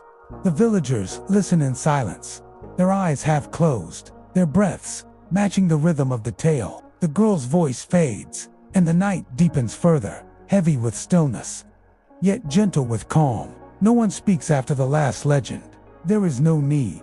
The stories hang in the air like mist, like starlight, like the scent of the fire's smoke. They are not ended. They are simply absorbed, woven into the fabric of night. The lanterns burn low. The fire hums soft. The well glimmers faintly, reflecting stars above. And the forest at the valley's edge waits in silence, alive with presence, timeless in its mystery. You close your eyes, letting the legends settle inside you.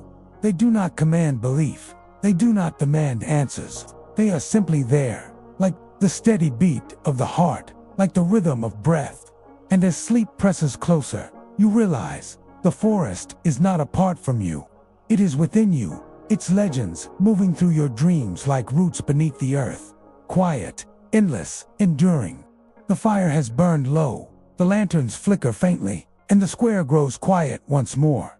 Yet the night is not over. Instead of returning to their cottages, some of the villagers spread soft, woven blankets upon the earth, near the edge of the square, close to the well. They do not hurry. They move with the unbroken calm that marks all they do, slowly, deliberately. They prepare for what comes next, a night of rest beneath the sky. You are invited to, with a gentle gesture, a smile, a space made ready. A blanket is laid out for you, its fabric smelling faintly of herbs and sun. You lower yourself upon it, feeling the earth solid and steady beneath. The weave of the cloth soft against your skin. Above you, the heavens stretch wide, infinite, filled with stars. They are no longer faint pinpricks of light. Out here, away from the noise and glare of cities, they are countless, brilliant, woven into patterns and rivers of light. Some shine steady, some flicker, some drift slowly, as though moving with the rhythm of breath. The Milky Way unfurls across the sky, a river of silver, endless and serene. The villagers recline upon their blankets, their bodies outlined softly in lantern glow. Some rest with eyes open, gazing upward in silence. Others close their eyes, their breaths already deepening, their bodies yielding to the pull of sleep. A few children lie between parents, pointing faintly at constellations before their hands grow still, their voices fading into dreams. You lie back fully now, feeling the earth cradle you. The cool night air brushes against your skin, carrying the scent of grass, smoke, and distant blossoms. Every sense is softened, every thought slows.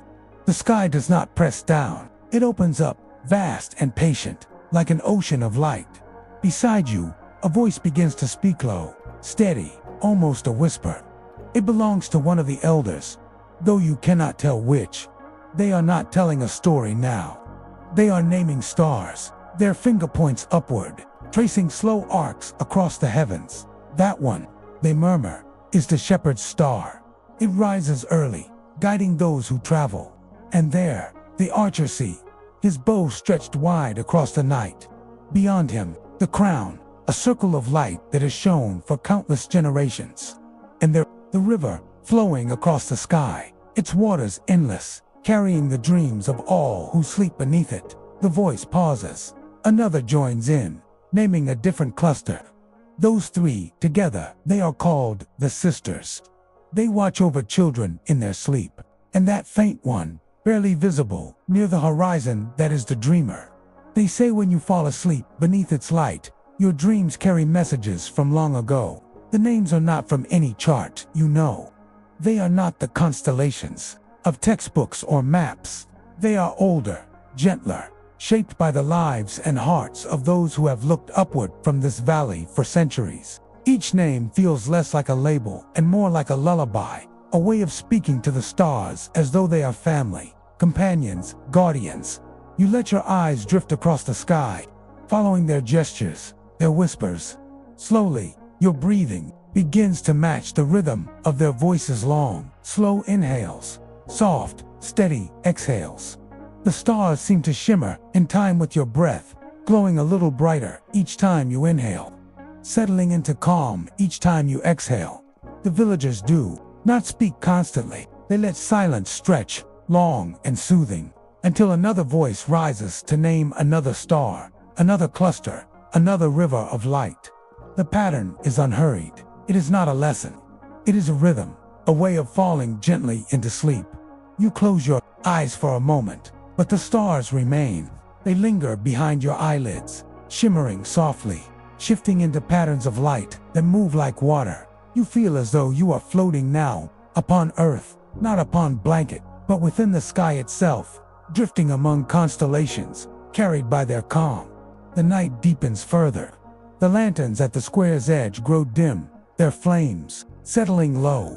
Only the stars shine strong now, their brilliance untouched, eternal. The villagers breathe slowly around you, their bodies rising and falling in quiet unison. The air is filled not with stories or songs, but with the silence of rest, a silence deeper than sound. And as you lie there, gazing upward into endless sky, you feel your thoughts slipping, softening, drifting toward the space where waking blends with dreaming. The night stretches on, unbroken, infinite. The stars above do not fade. They remain steady, patient, as though they have always been there and always will be. You lie upon your blanket, the earth firm beneath, the sky vast above, caught between two immensities, cradled, balanced, at peace. Around you, the villagers' breaths fall into rhythm. Some are already asleep, their faces softened, their chests rising and falling in steady waves. Others linger at the edge of dreams, eyes half closed, gazes drifting upward. A few hum faintly, soft tunes without melody, more breath than sound. The air is filled with a harmony too quiet to name. A breeze drifts through the square, carrying with it the scents of pine and grass, faint smoke from the fire, and something sweeter wild blossoms from the forest edge. The wind is gentle, cool against your skin, brushing your hair, carrying whispers that feel less like sound and more like touch.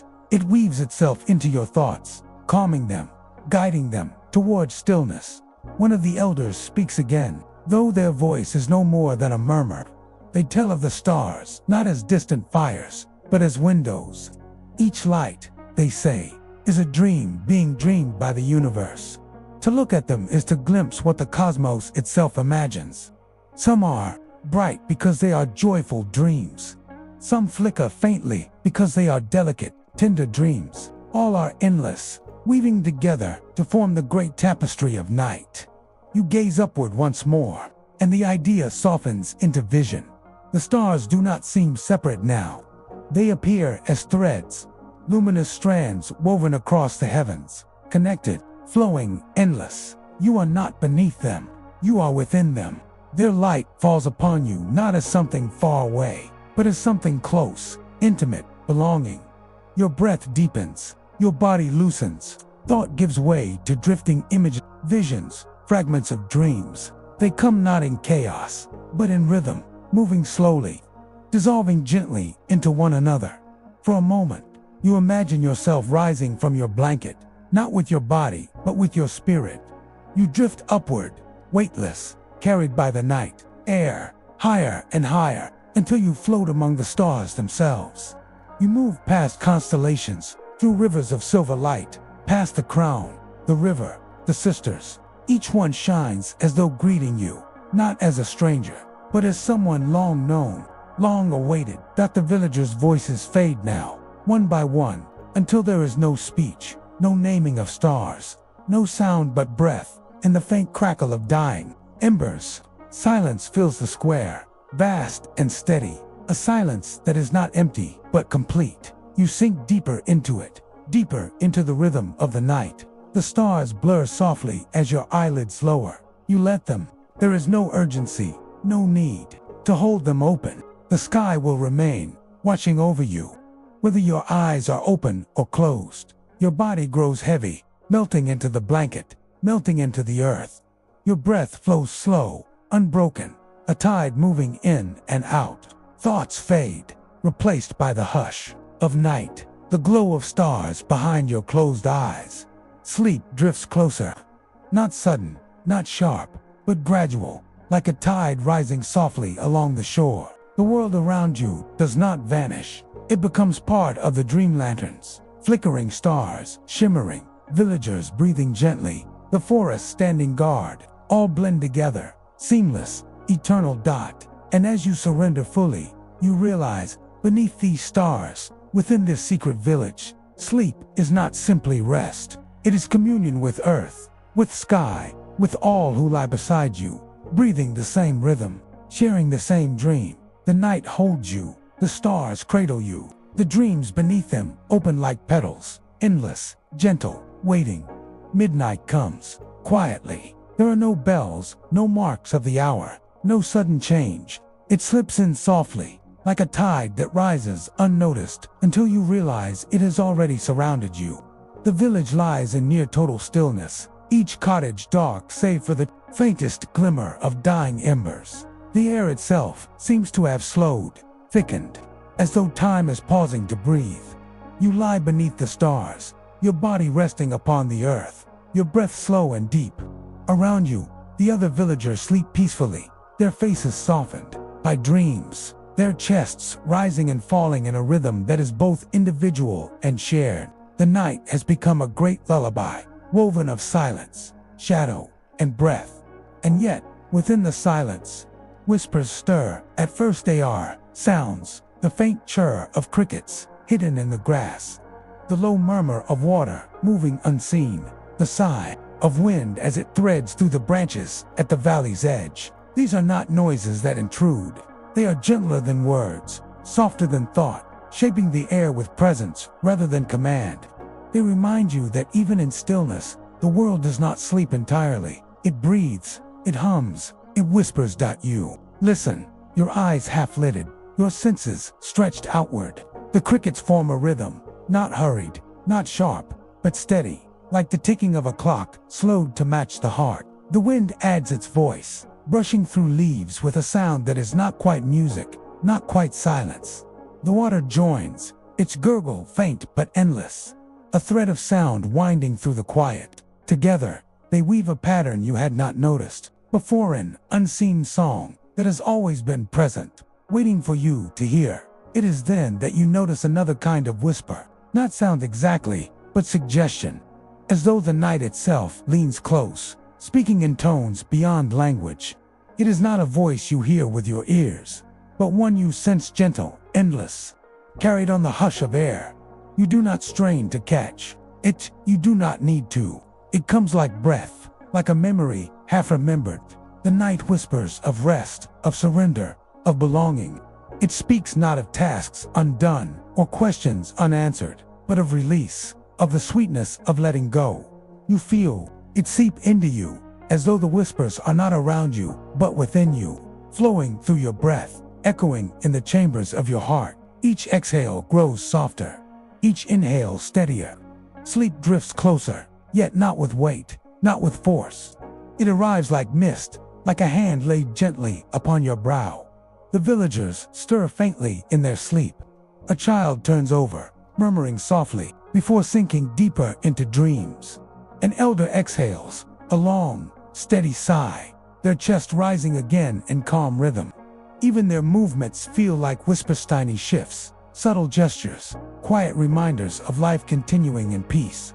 Above, the stars remain unchanging, their light steady, their presence vast. You realize that even they whisper, though their voices are older than language, older than time. They whisper of distance and eternity, of patience and stillness, of fires burning unseen for countless ages.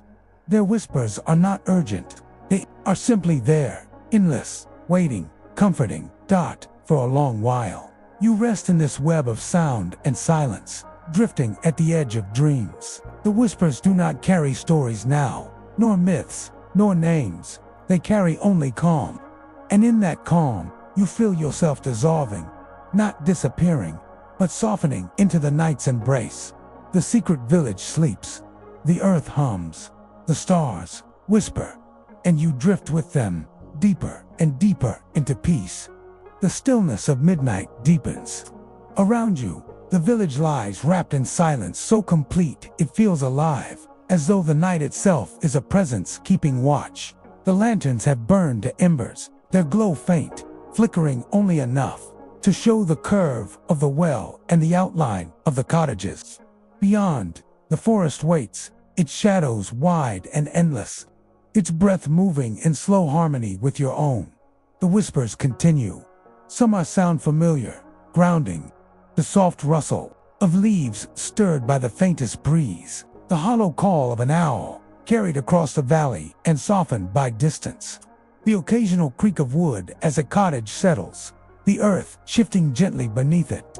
Each sound enters the air like a ripple upon still water, fading, absorbed, leaving the night unchanged, yet somehow fuller. Other whispers are subtler still. They are not made of sound, but of presence. You feel them in the quiet pulse of the earth beneath your back, in the cool air upon your skin, in the endless arc of stars above. They carry no words, yet you understand them as you understand the beating of your heart. They speak of calm. They speak of release.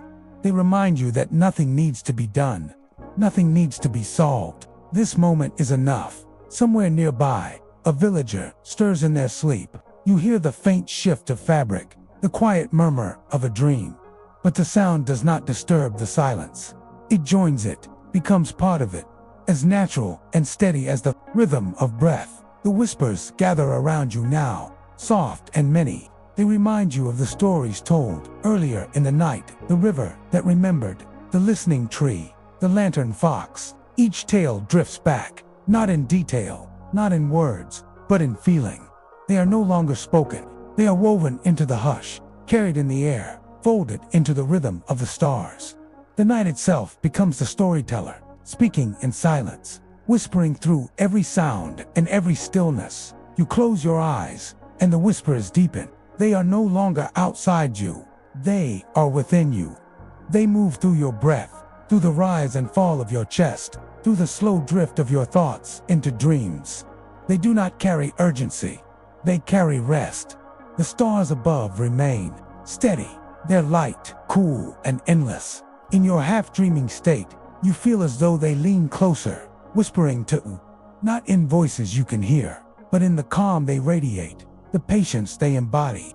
They tell you, without words, that everything has its place, its rhythm, its time, that you are part of this vastness, held gently within it, safe and unhurried. The whispers soften further, until they are not separate from silence, but part of it, indistinguishable.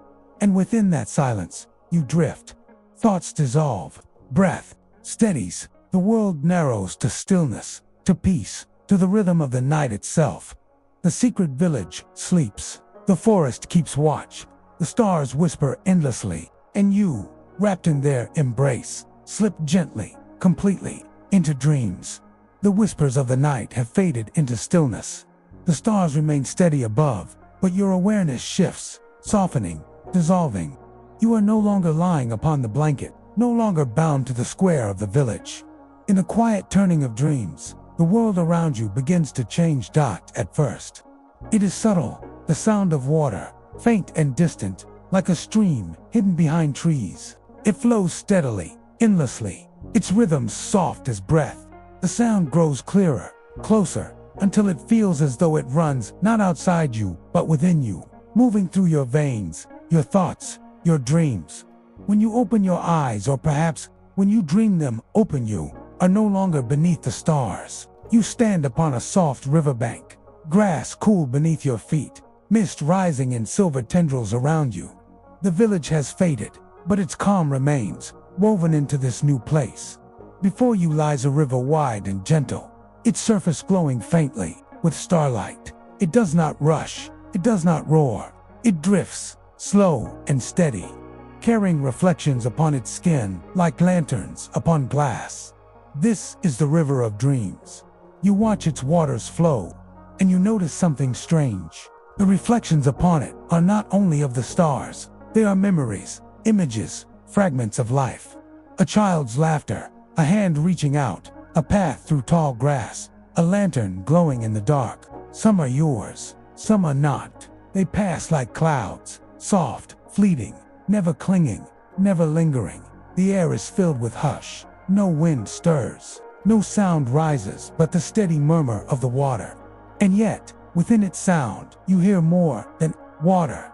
You hear echo-soft voices without words, gentle tones without meaning. They comfort, soothe, invite. You step closer, your feet brushing the grass, and kneel at the river's edge. The water is clear, so clear you can see the smooth stones at the bottom, glowing faintly with their own inner light. You dip your fingers into the current, and it is neither cold nor warm. It is balance itself, perfectly soothing, as though it matches your own body's rhythm. The touch sends calmness up your arm, into your chest, into your breath. The river does not pull, it does not demand, it offers.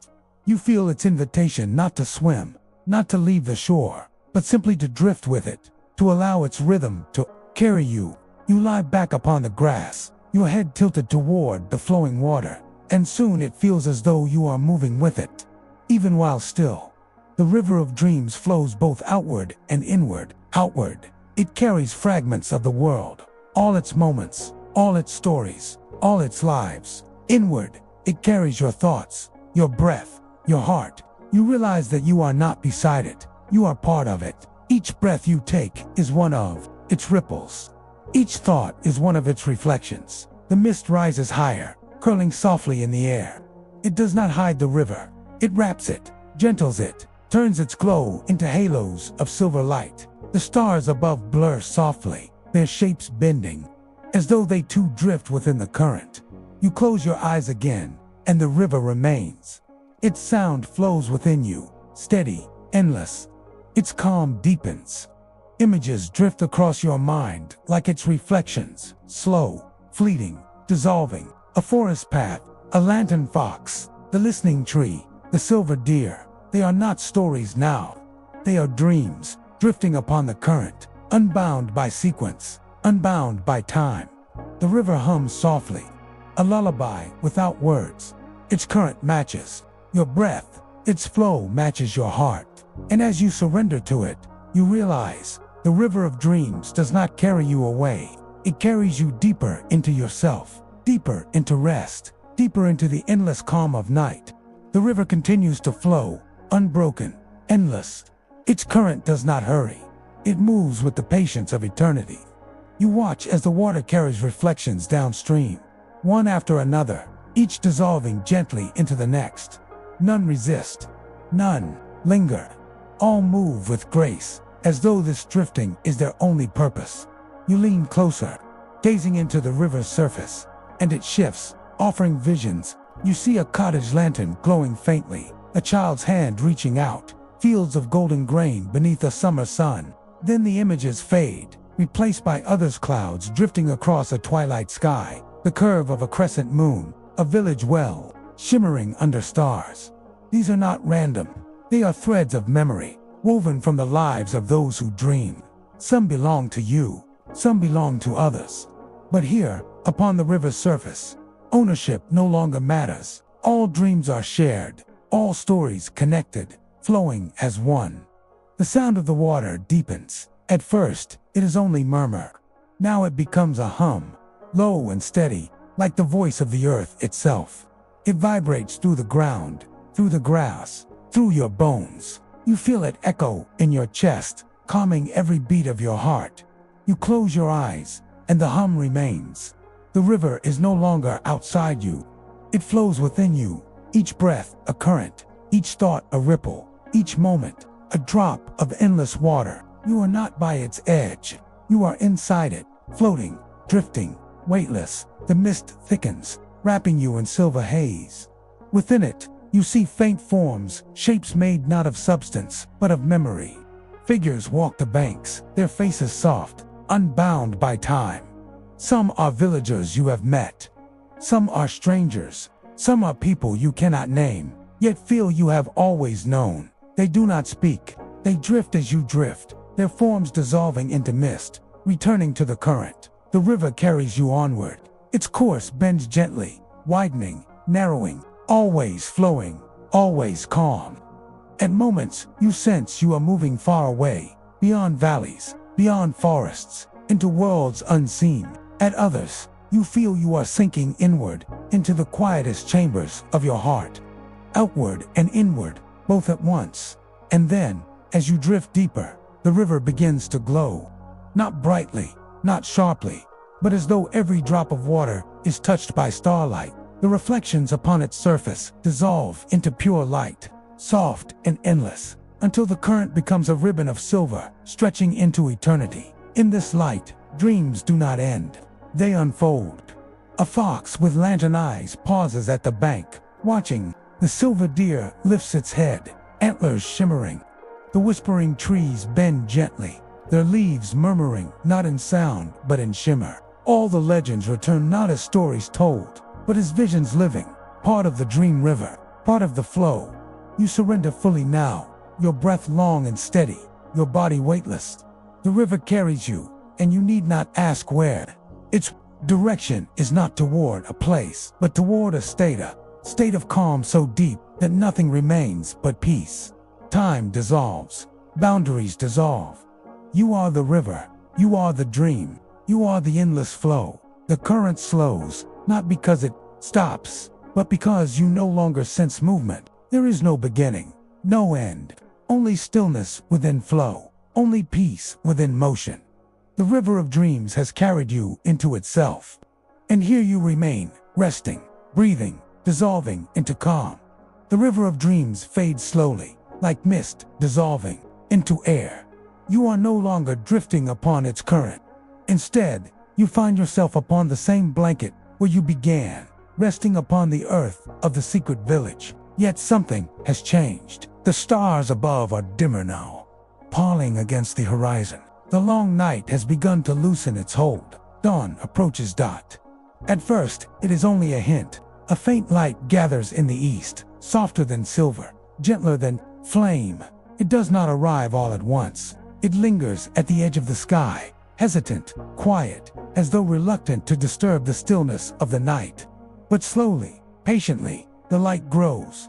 The village remains hushed. The cottages sleep. The fire in the square is reduced to glowing embers, barely alive, their smoke rising in delicate wisps. Around you, the villagers breathe steadily, still within dreams. The entire valley feels suspended in a moment between worlds, neither night nor day, neither dream nor waking. The forest at the valley's edge stirs first. Birds begin to call, faintly at first, as though testing their voices. A single note, then another, then a chorus, rising softly into the air. Their songs are not urgent. They are invitations, gentle reminders that day is coming. The horizon brightens. The deep indigo of night shifts toward violet, then toward rose. Shadows soften. The mist that rests upon the grass begins to shimmer with faint light, each droplet catching dawn like a jewel. The well at the village square reflects the changing sky, its waters glowing faintly with the first touch of morning dot. You watch as the world transforms, not with suddenness but with patience. Each breath brings more light, more warmth, more clarity, and yet, the peace of the night remains. Dawn does not erase it. It carries it forward, weaving calm into awakening. A child stirs nearby, rolling upon their blanket, their eyes open briefly, heavy with dreams, catching the faint glow of morning. They smile softly before sinking back into sleep. Others begin to shift as well, an elder stretching slowly, a woman drawing her shawl closer, a man turning toward the east as though greeting the light even in half-sleep. The first rays break over the horizon. They are not harsh. They are gold softened into pearl, warm yet delicate, like fingers brushing across the earth. They fall upon the cottages, turning their thatched roofs into crowns of light. They touch the fields, painting the dew into glittering silver. They reach the trees, where leaves shine translucent, trembling faintly in the breeze. The village awakens, not with noise, not with haste, but with grace. The night's whispers remain within every breath, and dawn carries them forward. The harmony of rest becomes the harmony of rising. You close your eyes for a moment, feeling the light upon your skin. Warmer now, firmer. It enters you as gently as it entered the world, filling your chest, easing your breath, stirring you toward waking, but without rush, without demand. The night has ended. The day begins. And in this transition, in this gentle crossing of worlds, peace remains whole, unbroken, eternal. The morning unfolds slowly, like a flower opening its petals to the sun. The first touch of light has softened the sky, but now the glow spreads further, brushing across rooftops, spilling over meadows, shimmering upon the surface of the well. The darkness of night has not vanished, it has transformed. Woven into the brightness of day, around you, the villagers begin to stir. One by one, they rise, not with haste, not with urgency, but with movements as unhurried as the dawn itself. A woman stretches her arms, her shawl slipping gently from her shoulders. A child rubs sleep from their eyes, blinking toward the glowing horizon with wonder. An elder pushes themselves slowly to sitting, their breath deep, their eyes reflecting the soft gold of morning. There is no alarm, no call, no rush. The village wakes as the earth wakes, gradually, naturally, with grace. The first sounds of morning join the air. A rooster calls from a nearby coop, its cry sharp but softened by distance. Birds gather in the branches, their songs brighter now, weaving together into a chorus that rises with the sun. From the forest, the rustle of small animals carries phonetically, rabbits stirring in the grass, a fox retreating to its den after the night. The villagers begin small tasks, but even these are done gently. A young man bends to gather wood from the fire's edge, placing it carefully in a pile. A girl fills a pitcher at the well, her reflection shimmering upon the surface as the water ripples outward. A pair of elders light a new flame from the embers, coaxing it patiently until smoke curls upward once again. The light spreads further now, brightening fields beyond the cottages. Dew sparkles upon each blade of grass, transforming the meadow into a sea of diamonds. The mist lingers low, glowing faintly gold before it dissolves into air. The forest at the valley's edge shifts from shadow to green, its leaves luminous, trembling in the early wind. You rise slowly, too, the blanket slipping from your shoulders. The ground is cool beneath your feet, firm and steady. The air smells fresher now, grass and earth warmed by light, wood smoke drifting upward, the faint sweetness of blossoms carried from the forest. You breathe it deeply, filling your chest with calm. The villagers greet each other softly as they pass, nods, smiles, a quiet word. There is no need for more. Their connection is woven into every gesture, every glance. A child carries bread from a cottage, its crust still warm, and offers it to those nearby. Another brings a small jar of honey, its golden light catching the morning sun. Simple offerings, simple beginnings, each act a thread in the fabric of morning. The sun lifts higher now, clear above the horizon, its rays spilling into the valley. The cottages glow brighter, the fields stretch wide in light. The well gleams, as though filled with liquid gold. The entire village seems to shine, not loudly, not brilliantly, but gently, like a candle steady in the quiet of dawn.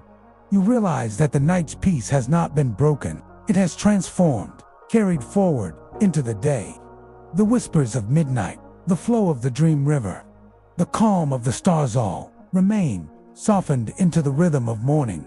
You close your eyes for a moment, and you feel both night and day, dark and light, dream and waking woven together within you. The balance is complete. The transition is seamless.